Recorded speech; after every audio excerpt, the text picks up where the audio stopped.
बचेगी, लेकिन मुसलमानों को अब सचेत करना है कि वो माननीय उपेंद्र कुशवाहा की अगुवाई में सामाजिक न्याय की धारा से जुड़े, उस धारा से जुड़े जहां सबके लिए समानता है, जो पार्टी जय नौजवान और जय किसान का नारा लगाती है, जिसमें न सिर्फ मुसलमान आते हैं बल्कि पिछड़ा, अति पिछड़ा, गरीब, सारे और सवर्ण समाज के सारे लोग आते हैं। मुसलमानों को माई का शब्द, दरअसल लालू जी यादव जी बहुत चालाक शख्स है, बहुत श्रूड पॉलिटिशियन। उन्होंने एम वाई का एक नैरेटिव सेट किया और पिछले 35 साल को इस एम वाई ने मुसलमानों को उलझाए रखा, और मुसलमान भी खुश हो रहा है कि उसको एम वाई में एम मुसलमान है।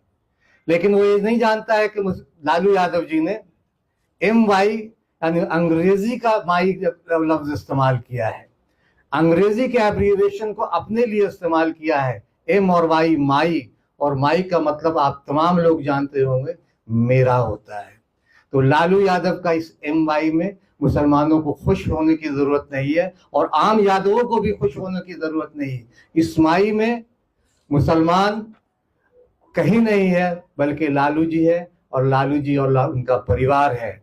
पहले हम दो थे, हमारे दो थे, अब हम दो हैं, हमारे कई कई हो गए हैं। तो मैं इस प्रेस कॉन्फ्रेंस के माध्यम से तमाम मुसलमानों से, प्रदेश के मुसलमानों से ये आपके माध्यम से निवेदन करना चाहता हूं कि इस धर्म जाल से निकले, इस माई के नैरेटिव को तोड़ें। और चुनाव में अभी हमने देखा भी है, चाहे वो बेलागंज हो या इमामगंज हो या दूसरे 4 उपचुनाव हुए हैं, उसमें जदयू को राष्ट्रीय जनता दल से ज्यादा वोट मिला है, मुसलमानों ने दिया है। तो मुसलमान अब इससे निकल भी रहे हैं, इस भ्रमजाल से, लेकिन जरूरत है कि पूरी ताकत से निकलें और सामाजिक न्याय के जो पहलुए हैं माननीय उपेंद्र कुशवाहा जी या उनकी विचारधारा को रखने वाले दूसरे लोग, उनसे जुड़े और अपने विकास भी करें, मुसलमानों का भी विकास करें, और अपनी हिस्सेदारी सियासत में भी ले, आर्थिक तौर पर भी ले और सामाजिक तौर पर भी ले। तो दरअसल ये प्रेस कॉन्फ्रेंस का मकसद ये भी है कि हमारे पार्टी के प्रदेश के उपाध्यक्ष हैं माननीय अजहरुल हक चुन्नी साहब, उन्होंने होली और रमजान के मौके पर एक कैलेंडर भी प्रकाशित किया है, जिसका विमोचन हम तमाम लोग करेंगे। और इसी बहाने हमने आपसे मुसलमानों के साथ की बात की कि राष्ट्रीय जनता दल और उनकी पार्टी मुसलमानों को कहीं भी कभी भी उनका हक हकूक अधिकार नहीं दे रहा है। मदन जी अगर कुछ बात करना चाहें। आज के संवाददाता सम्मेलन में आप सभी मीडिया बंधुओं को राष्ट्रीय लोक मोर्चा की तरफ से और अपने तरफ से स्वागत और अभिनंदन करते हैं। साथियों, आज जो प्रेस वार्ता बुलाई गई है, इसमें विस्तृत रूप से मुसलमानों की जो सामाजिक भूमिका रही है, राजनीतिक भूमिका रही है और आर्थिक जो इनकी भूमिका रही है बिहार और भारत के इतिहास में, इस पर चर्चा इन्होंने की है। मैं सिर्फ इतना कहना चाहता हूं कि 2005 के पहले की सरकार जिनकी थी, उन्होंने मुसलमानों को क्या दिया?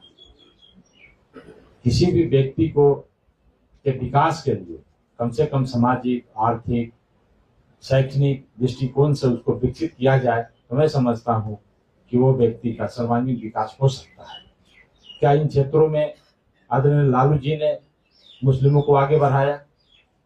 नहीं बढ़ाया।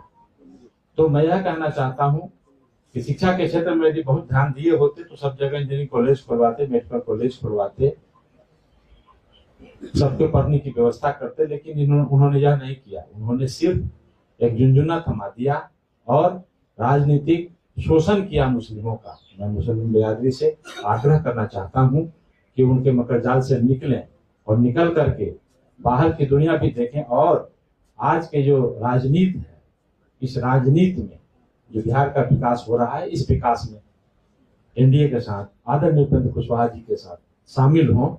और अभी मौका है अजहरुल हक चुन्नी खान साहब का, इन्होंने बहुत ही सद्भावना भरी एक कैलेंडर निकाला है। मैं इनको बहुत बहुत धन्यवाद देना चाहता हूं और आप सबों का फिर से धन्यवाद करता हूं। इसको आप लोकार्पण कर देते हैं, उसके बाद कोई सवाल आप लोगों का हो तो लेंगे हम। हाँ, इसी को ले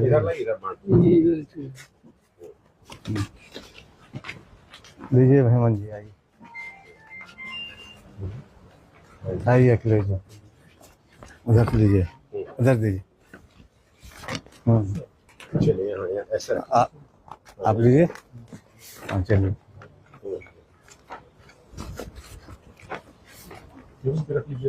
साइड में